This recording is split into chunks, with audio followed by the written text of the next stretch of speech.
ihulog, sir. Kain ng isda. Pakain kita sa quiz, sir. Ang tataba. Ang pataba. Ang kulit.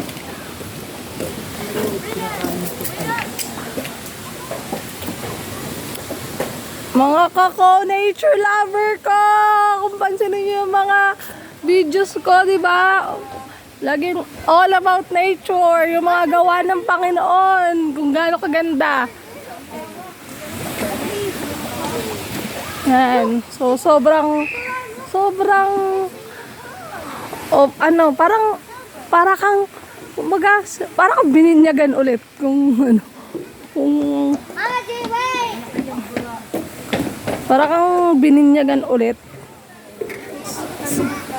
Sobrang ganda, lalo na yung mga toxic na sa Manila. Ito, sanda.